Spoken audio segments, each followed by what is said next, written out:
السلام علیکم۔ بسم اللہ الرحمن الرحیم۔ اللہ تعالیٰ سے دعا ہے کہ سمجھانے اور سمجھنے کی توفیق عطا فرمائے۔ آج جو آپ کے ساتھ میں ویڈیو شیئر کرنے جا رہا ہوں یہ ڈٹرمنیشن آف میٹیریلٹی سے ریلیٹ کرتی ہے، جو کہ بڑا امپورٹنٹ یہ سبجیکٹ ہے، تو اس کو سمجھ لینا یہ بڑا ضروری ہے اسٹوڈنٹس کے لیے، تاکہ اس کو اچھی طرح سمجھ لیں اور جہاں بھی ایگزام کے دوران اس کی ضرورت پڑے تو اس کو یوز بھی کریں، اور پریکٹیکل لائف میں بھی جو میرے ساتھی پریکٹیکل کام کر رہے ہیں آڈٹ سائٹ پہ، یہ ان کو بھی ہیلپ آؤٹ کرے گی انشاءاللہ۔ تو ہم دیکھتے ہیں کہ یہ کیا ہوتا ہے، اس کے کیا طریقہ کار ہے، اس کو دیکھ لیں کہ کیسے ہوتا ہے۔ اسیس میٹیریلٹی سے ہمارا کام سٹارٹ ہوتا ہے۔ تو یہ کیا کہتے ہیں کہ when the auditor states that the financial statements properly present in all material respects, he is stating that the financial statements are not materially misstated. This introduces the concept of materiality.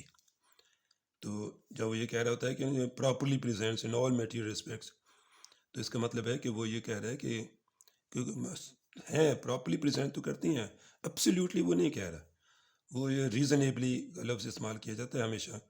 تو reasonably کا مطلب ہے کہ کچھ نہ کچھ margin رکھا جاتا ہے، تو وہ مارجن جو ہوتا ہے وہ کیا ہوتا ہے، اس کو ہم کہتے ہیں میٹیریلٹی۔ اب ہوتی کیا ہے میٹیریلٹی؟ اس کی ڈیفینیشن یہ چھوٹی سی ہے کہ این ایرر اور the sum of the errors is material if the error or the sum of the errors is big enough to influence the users of the financial statements.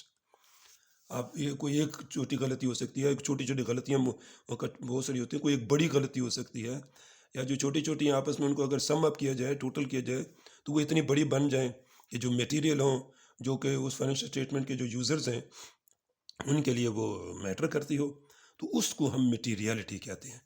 تو وہ اس کے لیے یہ لفظ ہم یعنی میٹیریل ہوگا جو چیز، وہ کیا ہے، تو اس کو ہم اس کے لیے جو آڈٹ میں ایک لفظ جو استعمال کیا جا رہا ہے اس کو ہم میٹیریلٹی کا لفظ استعمال کرتے ہیں۔ یہ کیسے ہوتی ہے اس کو تھوڑا سا مزید دیکھ لیتے ہیں۔ تو میٹیریلٹی ڈٹرمن کرنے کے لیے آڈیٹر کیا چیزوں کو ذہن میں رکھتا ہے؟ تو نمبر 1، یہ identifies the probable users of the financial statements, کون کون یوزر ہیں ان کو مد نظر رکھتا ہے، ان کو آئیڈینٹیفائی کرتا ہے۔ پھر secondly, identify the information in the financial statements that is expected to be the most important to each of these users. One or more of these amounts may serve as the base amount for computing materiality. وہ کون سی ہیں کہ total expenditure ہے، یا total assets ہے، اور یا annual surplus ہے، یا ڈیفیسٹ ہے، ان میں سے کوئی ایک چیز جو ہوگی اس کو ہم بیس اماؤنٹ کے طور پر پھر یوز کیا جاتا ہے۔ اسی طرح تیسری بات جو ذہن میں رکھنے میں وہ یہ کہ estimate the highest percentage by which the base amount could be misstated without significantly affecting the decisions of the users of the financial statements. اب وہ کیا اماؤنٹ ہو سکتی ہے، یہ آڈیٹر نے اپنی پروفیشنل ججمنٹ کو مد نظر رکھتے ہوئے دیکھنا ہوتا ہے۔ Similarly, multiply the percentage times the base amount, جو بھی پرسنٹیج لکھی گئی ہے اس کو بیس اماؤنٹ سے جب ملٹیپلائی کریں گے تو جو رزلٹ آپ کو ملے گا وہ آپ کی میٹیریلٹی کہلائے گی۔ نمبر 5 کیا بات ذہن میں رکھنی ہے، select the lowest amount, this is the materiality amount, errors exceeding this value are material. اب جب ایک دفعہ کوئی اماؤنٹ نکال لی جو لویسٹ اماؤنٹ ہے، اس میں سے یہ پھر ذہن میں رکھا جاتا ہے کہ یہ تو ہماری ہوگی میٹیریل، یہاں تک کوئی بات اگر اس کی اندر کوئی ایررز ہیں تو ان کو تو ہم دیکھیں گے، وہ رپورٹ تو کرنی ہوتی ہے مینجمنٹ کو، وہ بھی ان کو ایکشن بھی کرنا ہوتا ہے ضروری، لیکن اس سے زیادہ نہیں ہونی چاہیے۔ اگر زیادہ ہوں گی تو وہ میٹیریل کہلائے گا، پھر اس کی جو فائنینشیل اسٹیٹمنٹ کی جو ہیلتھ ہے وہ چینج ہو جائے گی، اس کے بارے میں جو آڈیٹرز اوپینین ہے وہ چینج ہو جاتی ہے پھر۔ اس لیے یہ 5 سٹیپس ہیں جو میٹیریلٹی کو ڈٹرمن کرنے کے لیے آڈیٹر پرفارم کرتا ہے۔ The auditor normally selects the lowest amount that results from each of these guidelines and uses that amount for the audit of the financial statements as a whole. This is because errors often affect more than one component. For example, an error in cash may also represent an error in expenditure. As a result, the auditor cannot use a higher materiality amount to audit cash than he uses to audit expenditures. اب یہ بڑی important بات ہے پھر اس میں کہ جو auditor ہے وہ جو سلیکٹ کرتا ہے وہ لویسٹ اماؤنٹ کو سلیکٹ کرتا ہے، یہ جو گائیڈ لائن کے مطابق ہے، اور پوری فائنینشیل اسٹیٹمنٹ کے لیے یہ مکمل فائنینشیل اسٹیٹمنٹ کے لیے ایک ہی اماؤنٹ ہوتی ہے. ایسا نہیں کہ ہر لائن آئٹم کے لیے الگ الگ ہوگی, نہیں. جو میٹیریلٹی ہے وہ فائنینشیل اسٹیٹمنٹ کے لیے ایک ہی ہوگی, کمپلیٹ پوری کے لیے. اس کو پھر بیس بنا کے باقی کیلکولیشنس کی جاتی ہیں. The materiality amount determined at this step in the general planning phase is used for the audit of all components. There is no need to allocate the amount to the various financial statement components. تو جب planning stage پہ, چونکہ general planning phase پہ یہ کام کیا جاتا ہے materiality کے کیلکولیشن کا, تو وہاں پہ جب ایک دفعہ ڈٹرمن کر لی ہے تو وہ پوری فائنینشیل اسٹیٹمنٹ کے لیے ہر کمپوننٹ کے لیے, ہر آئٹم کے لیے الگ الگ سے میٹیریلٹی کی کیلکولیشن نہیں کی جاتی. البتہ کوشچن اگر آ جائے کہ آپ بتائیں ہر ایک الگ الگ کریں جو ایگزام میں, تو وہاں کچھ اور بات ہوگی. وہاں پہ جو انسٹرکشنز آپ کو کوشچن میں دی گئی ہیں اس کے مطابق ہی کرنا ہوگا. یہ تو وہ ہے کہ جو پریکٹیکل جب ہم کام کر رہے ہوتے ہیں اپنے آڈٹ کا کی ایگزیکیوشن ہو رہی ہے تو اس کے حوالے سے یہ بات ہے.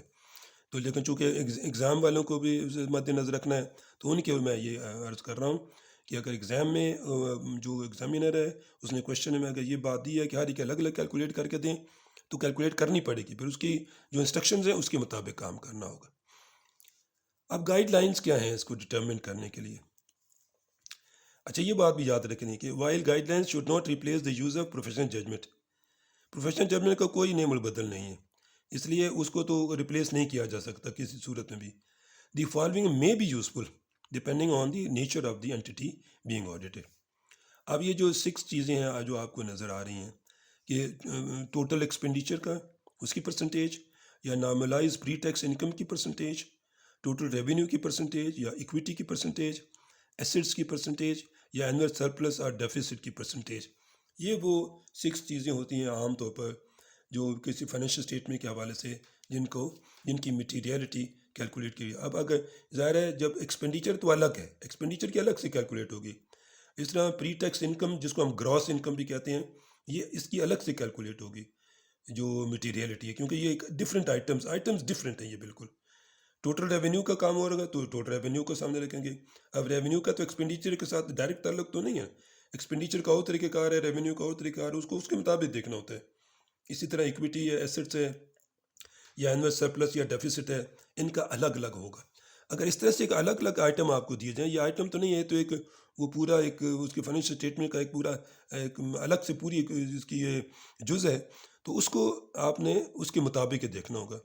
اگر ایکسپینڈیچر کے آئٹم لکھ جائیں کہ ٹوٹل ایکسپینڈیچر اتنا ہے, پری ٹیکس انکم اتنی ہے, ریونیو یا اس طرح سے اگر لکھا ہوا تو ان کو الگ الگ کیلکولیٹ کی جاتی ہے. ان کو سب کو اکٹھا نہیں, کیونکہ ان کی میٹیریلٹی ہمیشہ ایک جیسی چیز ہوگی. ٹوٹل ایکسپینڈیچر ہے تو ایکسپینڈیچر کی ہوگی, ریونیو ہے تو ریونیو کی الگ ہوگی, پری ٹیکس انکم کی کرنی ہے تو الگ ہوگی. اس طرح ایکویٹی الگ ہے, ایکویٹی اور ایسٹس کا الگ میں کمبائن نہیں کیا جا سکتا, الگ الگ چیزیں ہیں. اس طرح سرپلس اور ڈیفیسٹ کا اس کے حساب سے نکالا جائے گا, جو بھی چیز ہوگی سرپلس ہے تو تب ڈیفیسٹ ہے اس کی پرسنٹیج دی جائے گی. تو یہاں سے ایک لفظ یہ بھی سمجھ آیا کہ جو میٹیریلٹی ہے یہ پرسنٹیج میں ہوتی ہے. وہ کتنی پرسنٹیجز ہوتی ہیں ان کو ہم آگے چل کے دیکھتے ہیں کہ کیا کیا ہوتی ہیں. مثال کے طور پر جو نمبر 1 ہے پرسنٹیج آف ٹوٹل ایکسپینڈیچرز.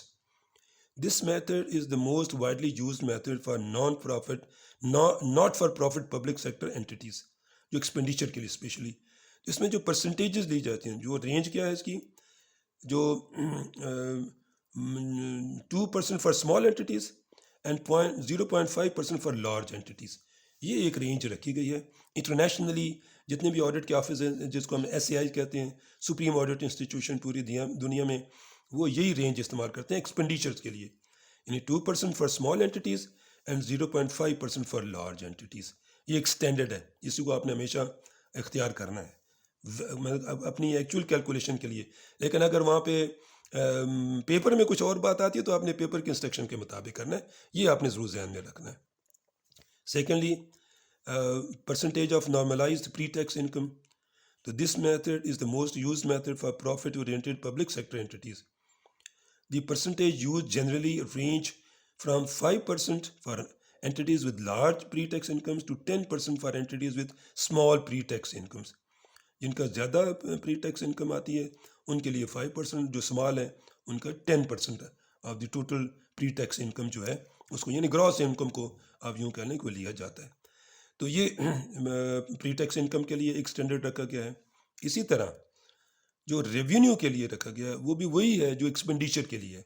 وہ بھی 2% for small entities and 0.5% for large entities. یہ ایک ریکمینڈڈ ہے اس کے لیے. ہم جو جنرلی پوری دنیا میں جتنے بھی آڈٹ آفیسز ہیں وہ ریونیو کے لیے یہی پرسنٹیجز یوز کرتے ہیں. پھر لیکن میں وہی کہوں کہ اگر ایگزام میں کچھ اور لکھا ہوا ہے کہ اتنی کیلکولیٹ کریں یا کیلکولیٹڈ کی ہوئی ہے تو جو کچھ کیلکولیٹڈ ہے اسی پہ رہنا ہے. اور اگر کہا جاتا ہے کہ نہیں اتنے % لیں تو اس کے مطابق کرنا ہے پھر آپ نے اس کا جو بھی سلوشن ہے. تیسری بات پرسنٹیج آف ایکویٹی. یہ 1% لی جاتی ہے. یہ سجیسٹ کی جاتی ہے ہمیشہ نہ زیادہ نہ کم سب کی ایکویٹی کی 1% لی جاتی ہے. اس کے بعد ایسیٹس کی باری ہے. ایسیٹس میں بھی نارملی یہی کہا جاتا ہے کہ یہ یوزلی جو ہے 0.5% سجیسٹ کی جاتی ہے which achieves the same materiality amount as the amount in percentage of equity if the debt to equity ratio is 1:1. اس صورت میں لیکن عام طور پر وہ 0.5% ہی ایسیٹس کی یہی رکھی جاتی ہے. اگر کیلکولیشن میں آ جائے اور کچھ نہ لکھا ہو کہ کتنے % کرنی ہے پھر آپ نے یہ پرسنٹیجز جو دی ہوئی ہیں انہی پرسنٹیجز کے مطابق آپ نے کیلکولیشن کرنی ہے. اور اینول سرپلس اور ڈیفیسٹ کے حوالے سے کیا پرسنٹیج لینی ہے. For public sector entities the most often quoted amount in the media is the annual surplus or deficit. It would therefore seem logical to base materiality on a percentage of the entity's annual surplus or deficit. جو surplus ہے یا deficit ہے اس کی جو percentage ہوگی اس کو بیس جو بنا کے ٹوٹل اس کے اوپر ایک percentage کیلکولیٹ کر لے گا جی. اچھا اس میں ابھی تک ہم آپ دیکھ رہے ہیں کہ ساری جو ہیں وہ کوانٹیٹیو میٹیریلٹی کے حوالے سے بات کر رہے ہیں. ہاں البتہ ہم چونکہ کوالٹیٹیو اسپیکٹس بھی ہوتی ہیں جو جس میں in addition to the quantitative aspects of the materiality there is also a qualitative aspect. The inherent nature or a characteristic of an error may render the error material even if its value is not. For example, a small error that is designed to conceal the over expenditure of a government appropriation could be considered to be material by the users. اب یہ دیکھیں نا اب اس میں amount کی بات نہیں ہے اس کے جو کریکٹرسٹک ہے جو اس کو مد نظر اس کی کوالٹیٹیو بات کو سامنے رکھا جائے کہ چھوٹی چھوٹی اماؤنٹس ہیں ان کو کنسیل کرنے کی کوشش کی جا رہی ہے یعنی فراڈ کرنے کی کوشش کی جا رہی ہے. وہ چھپایا جاتا ہے کہ پتہ نہیں چلے کہ کہاں یہ ایکسپینڈیچر ہوا ہے کہ نہیں. تو اس صورت میں کوالٹیٹیو ایسپیکٹ کو بھی مد نظر رکھا جاتا ہے. یہ بھی امپورٹنٹ ہوتی ہے کیونکہ یہی اس کی ایک آڈیٹر کے لیے بڑی امپورٹنٹ ہوتا ہے ان چیزوں کو دیکھنا کہ کون کون سی چیزیں اس کے سامنے آ رہی ہیں جو بڑی کوانٹٹی کے علاوہ کوالٹیٹیو بھی ہیں. Auditors are not expected to plan financial audits to detect all of these qualitative errors. The cost of such an audit would be too high. Auditors normally ignore the qualitative aspects of errors when planning their audits. However, when reporting on the results of the audit work, they take into account the qualitative aspects of the errors that they have found when assessing whether the financial statements taken as a whole are presented fairly. اب جو planning کر رہے ہوتے ہیں اس میں تو qualitative چیزوں کو نہیں دیکھا جاتا وہاں کوانٹیٹیو چیزوں کو ہی کہ میٹیریلٹی کو مطلب اسی کو ہی مد نظر رکھا جاتا ہے. تاہم جب فزیکلی فیلڈ میں سے آڈٹ کر کے آڈیٹر واپس آتا ہے تو پھر وہ جو کوالٹیٹیو اسپیکٹس ہیں ان کو بھی ذہن میں رکھتا ہے اس کو دیکھتا ہے کہ ان کی پریزنٹیشن کے حوالے سے فائنینشیل اسٹیٹمنٹ کی ہیلتھ پر کیا افیکٹ پڑ رہا ہے. تو یہ اس کو ضرور ذہن میں رکھنی چاہیے. The establishment of an appropriate materiality amount is a matter for the auditor's professional judgment. It is normally not appropriate to use the same materiality amount for the audit of different entities. Materiality should be calculated separately for each audit. یہ important بات یاد رکھنے والی. ہر دفتر کے لیے ایک ہی materiality نہیں ہو سکتی. اب ایک منسٹری ڈویژن کا کچھ اور صورتحال ہوگی. ہر منسٹری کے اپنا اپنا ایکسپینڈیچر ہوگا, اپنے ریونیو ریسیٹ ہوں گے, ان کے ایسیٹس ڈفرینٹ ہوں گے. تو اس کے مطابق جو بھی اس کی بیس اماؤنٹ ہوگی اس کو ہم بیس بنائیں گے اور اس کی جو بھی پرسنٹیج اس کی نکل آئے گی. اگر ایکسپینڈیچر ہے اور جو لارج کوئی اینٹی ہے اس کا ہم 0.5% لے لیں گے, اور اگر کوئی منسٹری ہے چھوٹی ہے بہت بڑی نہیں ہے اس کا ایکسپینڈیچر کم ہے تو وہاں ہم اس کو 2% اس کا لے لیں گے.